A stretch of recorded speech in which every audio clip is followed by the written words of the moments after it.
bathrooms here at Wanahoo. Oh wait, here's the lake. There's the ramps. All that. If you can see the walkway out there, that's all that's showing. Top of a bench. There's where the jetty was.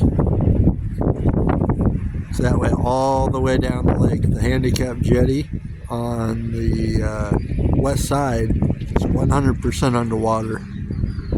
Cannot even see it with the waves.